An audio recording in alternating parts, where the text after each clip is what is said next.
Bonjour à tous, j'espère que vous allez excellemment bien. Aujourd'hui, on se retrouve pour parler biathlon, pour faire le débrief de l'individuel, du 15 km dames, de ces championnats du monde de Novo Mesto. On va revenir un petit peu sur ce qui s'est passé pour cette course qui n'avait pas été pratiquée depuis quelques temps, parce qu'en Toll, c'était pas un vrai individuel, c'est un individuel court, donc il fallait remonter à Östersund pour avoir un individuel classique, c'est-à-dire quasiment le 2 décembre dernier, donc ça veut dire qu'on n'en avait fait qu'un seul sur ce format-là, et Östersund, c'est pas la piste la plus exigeante. Donc c'était une course inquiétante et intrigante pour toutes les participantes au départ. N'hésitez pas à vous abonner à la chaîne, à réagir dans les commentaires, à mettre un pouce bleu, à partager la vidéo sur les réseaux sociaux, notamment auprès de vos proches, si vous pensez que ça peut les intéresser. Dans les commentaires, n'hésitez pas à me dire qui vous a plu, qui vous a déçu. PS 2.0 sur la plateforme de podcast. TikTok, YouTube, le débrief des compétitions en direct. Si vous avez les moyens et que vous voulez soutenir mon travail, vous pouvez faire un super thanks. Et puis vous pouvez également rajouter la petite cloche, comme ça vous êtes au courant des dernières vidéos qui sortent sur la chaîne. Et puis vous avez également la playlist biathlon 2023-2024 qui revient sur toutes les compétitions de biathlon de la saison. On regarde tout de suite ce 15 km. Aujourd'hui, de ces championnats du monde, nous étions encore à Novo Mesto, mais dans des conditions différentes. Déjà parce que la neige était moins humide, ensuite parce que la surface avait été refaite hier, notamment. On a été rechercher de la neige, tout simplement. Il y a une carrière de neige qui est pas très loin de Novo Mesto, et on a remis de la neige. Bon, c'est absolument pas écologique, mais j'étais inquiet pour les individuels, je vous avais dit dimanche, parce que je m'étais dit, vu les conditions climatiques et que la neige commençait vraiment à se détériorer, je me dis, est-ce que ça allait tenir? Après, il va falloir quand même se poser des questions à l'avenir, que ce soit du biathlon ou du ski de fond classique, sur la possibilité de faire peut-être certaines épreuves en ski roue ou dans d'autres secteurs quand les conditions ne le permettent pas, parce que ça va être de plus en plus compliqué de faire des sports de neige dans les années à venir. Donc il faudra peut-être trouver des solutions autres pour pouvoir faire certaines courses. Bon, ce 15 km, il est intriguant, inquiétant, encore une fois, comme je vous avais dit, depuis Östersund, ne l'avait pas pratiqué. C'est pas la course préférée de Julia Simon.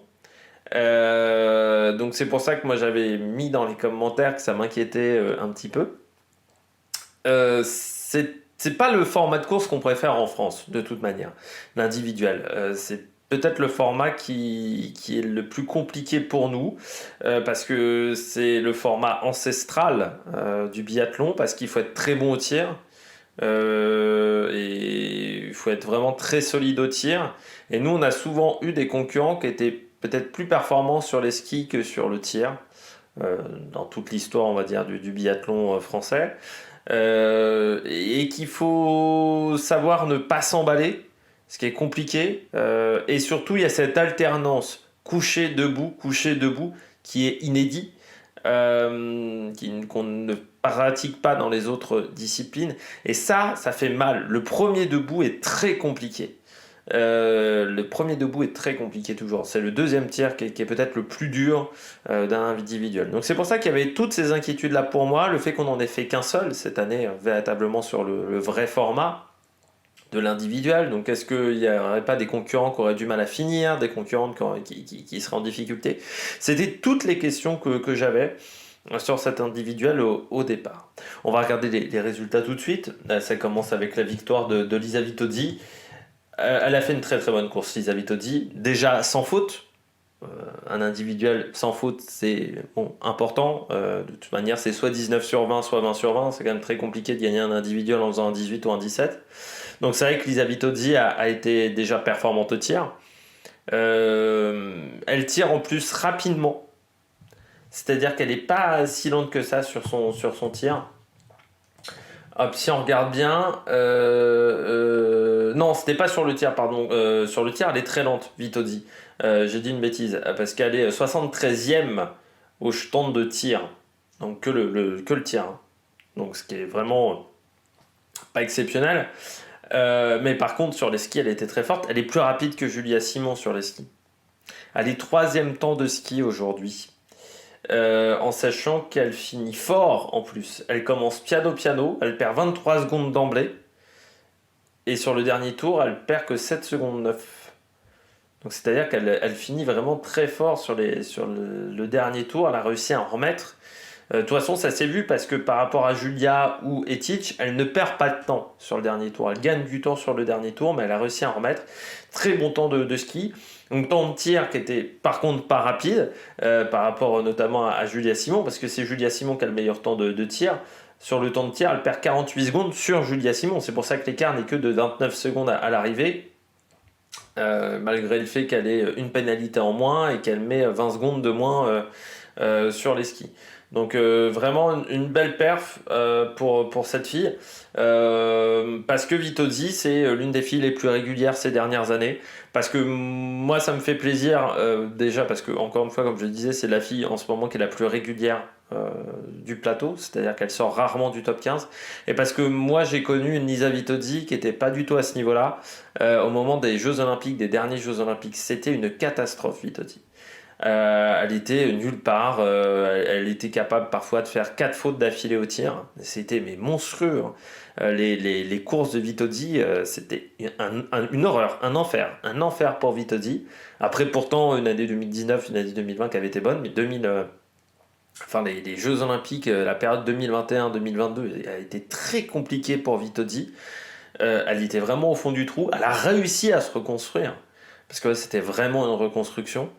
Et depuis, elle fait vraiment d'excellentes courses, Vitozzi. Et puis là, cette année, c'est la prime à la régularité. C'est vrai qu'on l'a rarement vue en dehors du top 10, en dehors du top 15 encore moins. Et sur une course comme l'individuel, il faut savoir être régulier, il faut savoir être constant pendant toute la course, ne pas s'emballer. Et je pense que son expérience passée lui a énormément servi à Vitozzi. Mais je suis content. Voilà, je suis content pour elle. Parce que c'est une fille qui est vraiment performante et qu'elle a depuis quelques années quand même sur le circuit. Et voilà, un titre de championne du monde. Sur une discipline comme l'individuel, je dirais que c'est presque la reconnaissance des pairs sur cette discipline-là. Deuxième, Janina Etich. Ça a été compliqué hein, la première semaine pour les Allemands parce qu'ils avaient de l'ambition, que ce soit chez les garçons et chez les filles. Avec Preuss par exemple, chez les filles, chez les garçons aussi, il y avait de l'ambition. Notamment avec Justus Trello, et on n'a pas trouvé la solution au niveau du fart. Le fart a été catastrophique, c'est-à-dire que le sprint n'est pas bon, le relais mixte est pas bon, et même ta poursuite n'est pas réussie parce que tu partais de loin aussi, et donc lundi je pense qu'il y a eu une réunion de crise peut-être, pour trouver la solution au niveau du fart. Là aujourd'hui ça allait mieux quand même sur les skis.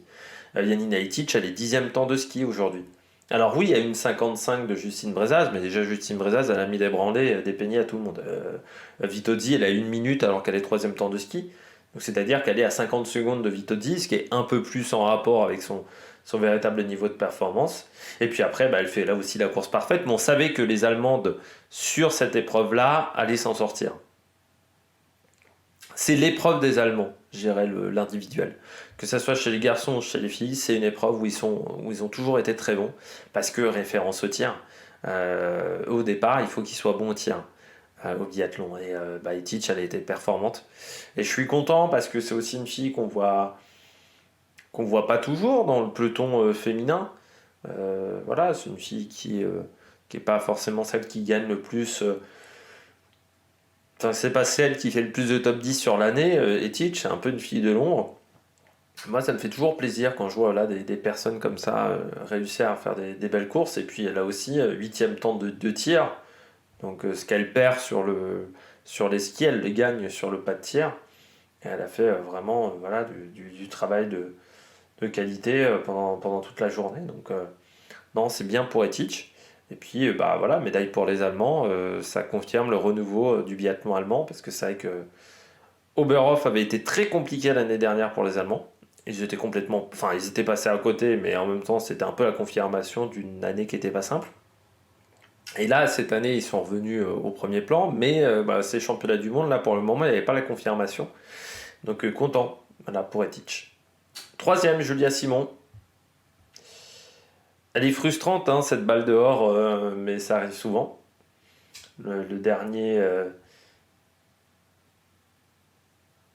Le dernier tir n'est pas toujours facile sur un individuel parce que tu as de la pression. Julia, elle savait qu'elle pouvait jouer quelque chose. Elle savait qu'avec un 20 sur 20, elle était championne du monde. Donc on lui donnait les infos à Julia Simon. Euh,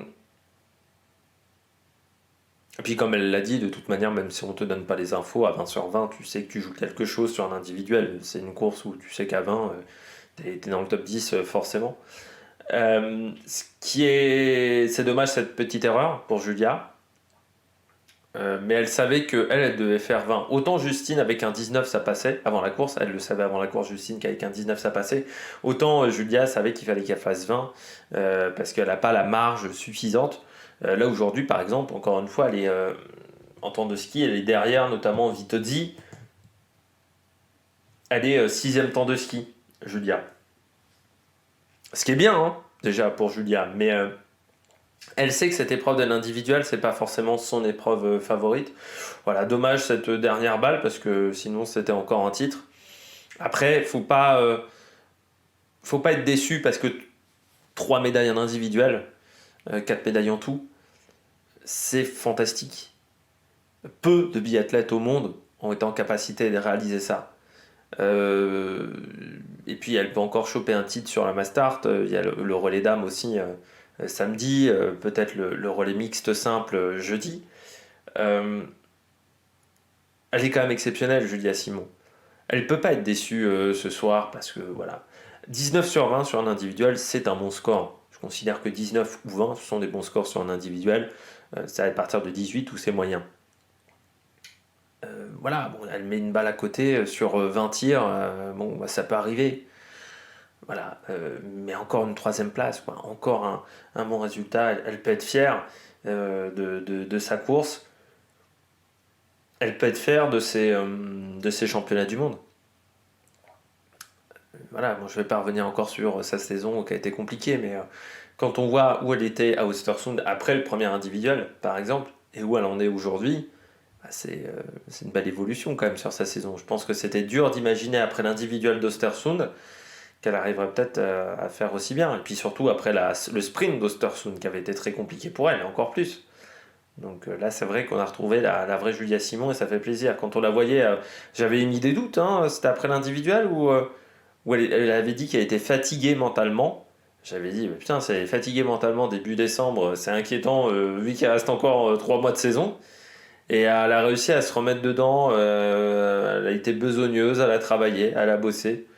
Et bah, ça porte ses fruits. Donc c'est bien d'avoir des saisons comme ça, de réussir à remonter la pente. C'est pas simple.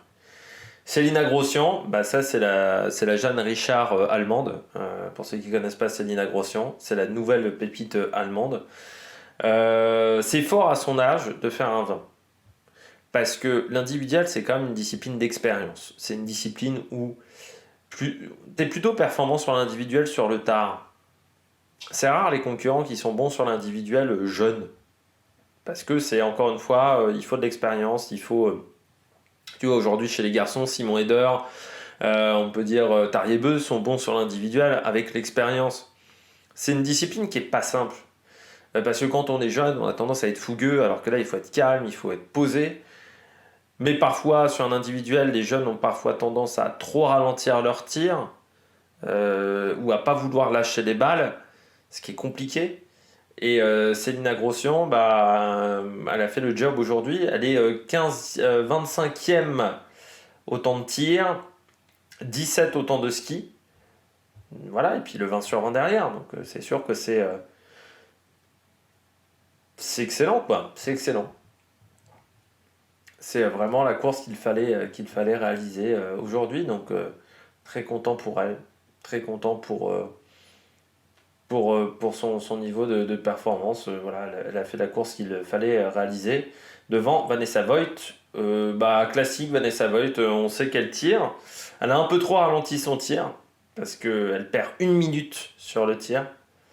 Donc voilà, la minute à l'arrivée, elle est due à ça parce qu'elle est 12e temps de ski, mais elle perd 1 minute sur le temps de tir. Donc tu vois que par rapport à Julia Simon, donc tu vois ce qui fait la différence à l'arrivée. Donc elle aura peut-être un peu de frustration, Vanessa Voigt, sur voilà, cette lenteur au niveau du tir, surtout au niveau du tir debout, parce qu'elle est 90e du premier tir debout, et 84e du deuxième tir debout. Donc c'est vraiment sur les tirs debout où elle a perdu énormément de temps.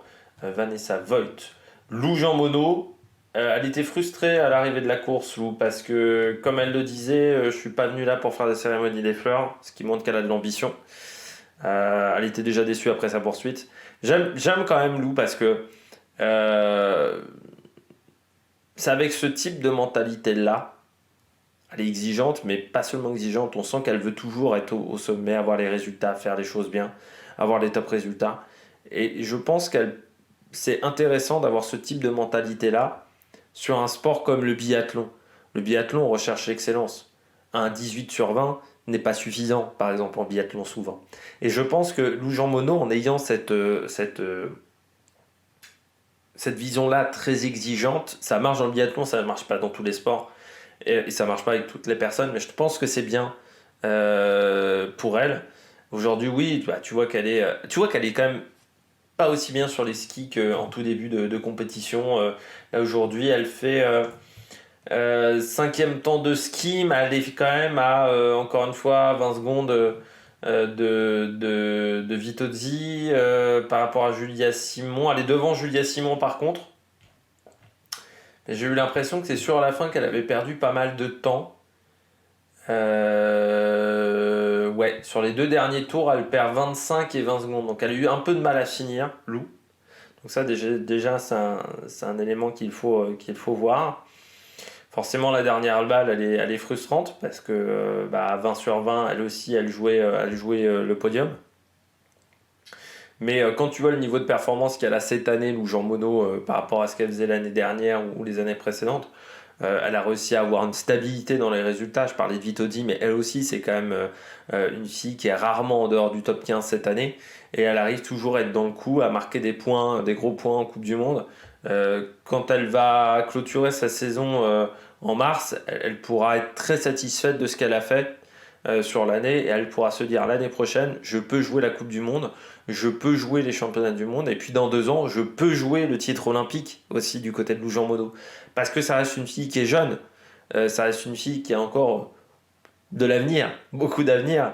Donc c'est ça qui est très satisfaisant et je pense très motivant pour Lou Jean Monod. Justine, derrière, à 19 c'était championne du monde, à 18 c'était médaille. Donc c'est sûr que le 17 sur 20 il est frustrant, mais la double sur le premier debout, il fait mal. Elle est en difficulté sur son debout. Elle est un peu en difficulté sur son tir sur ses championnats du monde. On rappelle le relais mixte, ça a été compliqué. Là encore, des tirs ratés, la poursuite qui n'était pas parfaite du côté de Justine. Bon, je pense qu'elle est un peu fatiguée.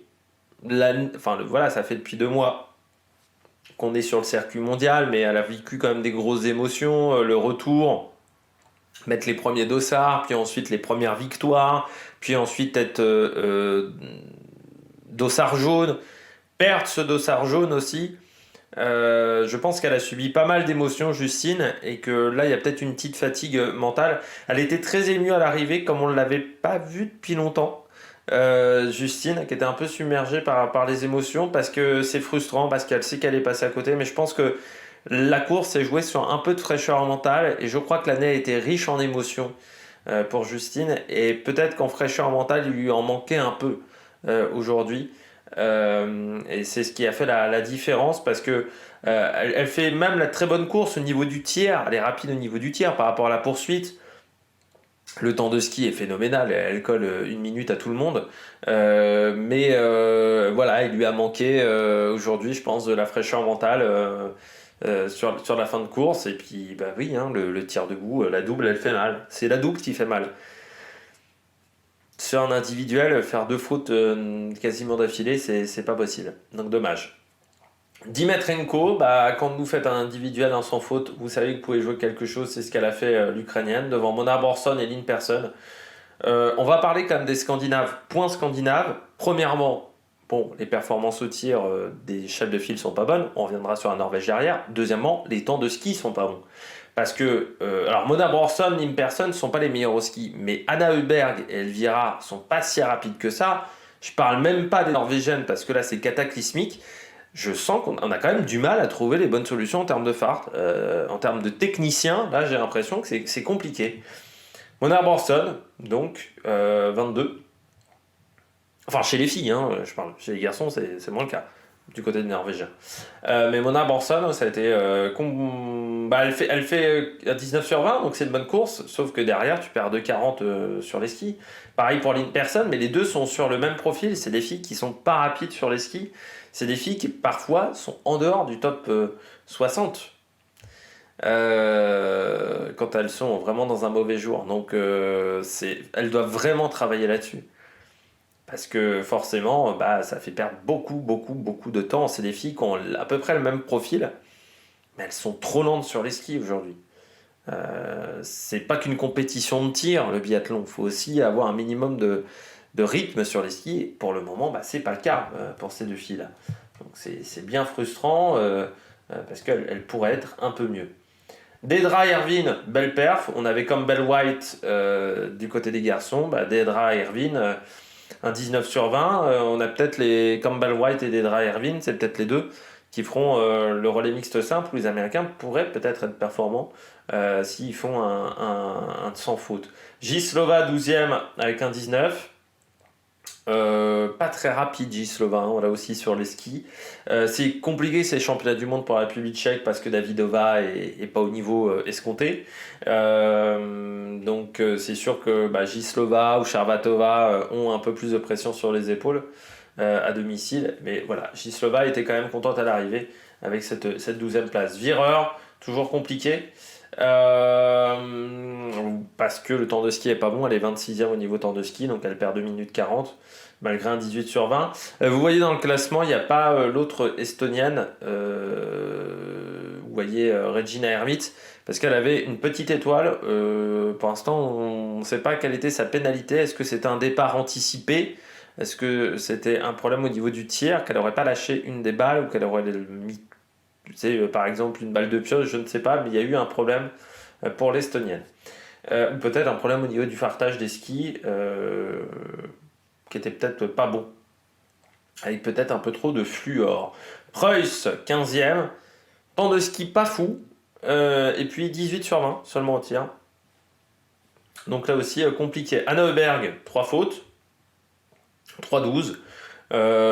C'était mieux quand même sur les skis pour Anna Heuberg que les jours passés, surtout si on compare un petit peu à Elvira, mais il en manque encore une chouille pour aller taquiner les meilleurs. C'est frustrant. Heikki Gross, 3 fautes, c'est quand même mieux que son sprint. Pour la Suisse, Lotelli bien, 18 sur 20. Les Belges qui ont fait une bonne course, parce qu'il y en a quand même 3 dans le top 40. Donc ça c'est bien. Anna Gandler 19, Davidova comme je disais en difficulté. On pensait peut-être qu'elle avait fait une préparation pour être en forme un peu plus tard dans l'année. Ça n'a pas l'air d'être le cas et puis surtout pas de fiabilité au tir. La vraie force de Davidova c'était sa fiabilité au tir, sauf que avec ces 3 erreurs là ça lui coûte cher. Komola, Hauser, Magnussen 4 fautes et puis on part à la catastrophe norvégienne. La première norvégienne, donc c'est Tendrevold, comme vous le voyez, 27e. Il n'y a eu aucun top 10 norvégien, chez les norvégiennes depuis le début de la compétition. C'est quand même compliqué. Il y a le relais dames pour se remettre dedans, parce que si dans le relais dames elle passe à côté, ça va être compliqué. Encore 3 fautes sur le debout pour Tendrevold. Ça fait donc 9 fautes sur. Sur 15 9 fautes sur 15 tirs et 9 fautes sur 20 tirs si on prend le dernier debout. Encore une fois on est sur 50% seulement de fiabilité au tir pour la Norvège. Chez les filles c'est une catastrophe. Donc 4 minutes 29 de perdu, ça veut dire aussi que le temps de ski est pas bon. Tendrevold aujourd'hui elle est 19e temps de ski. C'est-à-dire que premièrement le tir, c'est pas ça. Pour Tendrevold. C'est-à-dire que le debout, c'est compliqué, mais en plus, les jambes ne sont pas là. Parce qu'elle est à 2,36, elle est que 10 secondes devant Dorothea Viera, en termes de temps de ski, je crois. Donc ça a été très très compliqué. Elle finit très mal. Elle finit 32e temps de ski, Tendrevold. Et puis son tir est même pas rapide. Elle est 63e temps de tir. Enfin, range time, pardon, le temps d'entrée et de sortie du... Elle perd 49 secondes sur une Julia Simon. ça fait énorme, en fait, par rapport à ce qu'elle fait d'habitude Tendrevol. Donc, il n'y a rien qui va pour Tendrevol. Le tir n'est pas là, les jambes sont pas là, parce que, bon, on va parler du fart, mais si chez les garçons ça va, alors soit ils sont au-dessus, vraiment au-dessus du lot, les garçons. Mais là, c'est compliqué, quoi, aujourd'hui, pour Tendrevold. Anne Clive, derrière, eh ben, c'est pareil, hein. C'est-à-dire qu'Anne Clive, il y a 3 fautes, mais elle est 32e au temps de ski. Donc là, c'est pas top. Pour tout vous dire, Elvira Heuberg, qui fait pourtant 4 fautes, et qui est déjà pas hyper rapide, je pense moins bien que d'habitude, n'est que 3 secondes derrière, alors qu'il y a une faute en moins pour Elvira Heuberg. Donc c'est vraiment compliqué. Anne Clive, voilà, 32e temps de ski. Donc Elvira, seulement 15e temps de ski. Donc pour une Elvira Heuberg, c'est pas bien. C'est pas un bon chrono pour Elvira. Gilles Guigona. Alors certains ont dit pourquoi on invite Gilles Guigona. Alors déjà, Gilles Guigona, c'est l'individuel, sa discipline de prédilection. Deuxièmement, bah, on avait emmené 6 filles, donc faut que, si c'était juste pour qu'elles soient réservistes et qu'elles fassent des photos de groupe, bah, on aurait pu prendre quelqu'un d'autre, très clairement. Donc Gilles, si on l'a emmené, c'est pour qu'elle court. Et ensuite, on sait que l'individuel, c'est sa discipline de prédilection. Elle fait 3 fautes aujourd'hui, c'est pas simple de commencer par l'individuel. Une semaine de compétition. Après, elle peut se dire qu'elle a fini pas très loin de Anne Clive et de Tendrevold. Mais ça va lui faire prendre de l'expérience. Première course au championnat du monde. Et puis certains ont dit pourquoi on n'a pas mis Jeanne Richard et Sophie Chauveau. Déjà, Jeanne Richard, il faut voir comment elle enchaîne les compétitions, les jours de compétition. Et elle est importante peut-être. Et on sait qu'elle va le faire la Mastart. Et elle est la réserviste, je dirais, du relais. Et du côté de Sophie Chauveau, on sait que c'est une fille qui a du mal sur le tir debout. Elle a retrouvé de la confiance sur le tir debout, mais la remettre sur un individuel, la remettre dans une situation où elle aurait peut-être eu, comme Chloé Chevalier, du mal à sortir les balles sur le debout, ça aurait été peut-être la mettre en difficulté psychologiquement et lui enlever la confiance qu'elle a récupérée. Donc je pense que du côté de Sophie Chauveau, c'était plutôt une bonne chose de ne pas l'emmener. Et encore une fois, on avait Gilles Guigona. Donc, et en sachant qu'on a 3 indéboulonnables qui sont pour moi Lou, Jean Monod, Justine et Julia. Donc c'était compliqué. Maya Clotens, 33 aujourd'hui. Et puis F. Bouvard, 35. Quand je vous disais, belle perf des Belges. Parce que 3 filles dans le top 40, c'est bien. Ça pourrait peut-être leur permettre de faire un bon top 10 sur le relais dames. Ça aussi, hein. Du côté des filles. C'est bien ce qu'elles font. Je redescends. Clément Sich, 45e. Yulia Zima, dommage le dernier tir debout qui lui coûte cher. Notamment, les Suisses sont en difficulté. Les sœurs Gasparine, 46 et 50. Avec un 17 sur 20, un 18 sur 20. Bazerga avec un 16, seulement 51e. C'est dommage. Et puis, si on descend un petit peu dans le classement, il y a Lampic. Bon, voilà, Lampic c'est compliqué, hein, avec 4, 7, 8 fautes pour Lampic. 8 fautes, allez, rapide sur les skis, hein, mais bon, sur le tir, c'est toujours pas ça, Lampic. Oui. Vous voulez qu'on parle encore plus de catastrophe pour la Norvège? On termine là-dessus.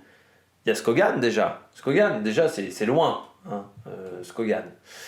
6 fautes, 7 minutes 47 de perdu. Skogan, bon, c'est pas top quoi, hein. Le classement il est très lointain. On est passé à côté. Il y a quand même des petites nations qui sont devant elle. Je pense à la concurrente du Groenland. Donc Skogan, c'est 36e temps de ski, voilà, aujourd'hui. Quand je parlais de temps de ski qui ne marchait pas, ça a été difficile. On veut parler d'une... Alors il y a Sharbatova aussi en course, ça a été compliqué, hein, avec 7 erreurs. Il n'y a eu aucun tir propre. Alors vous voulez qu'on parle de Pierre, de ça? C'est Idaline.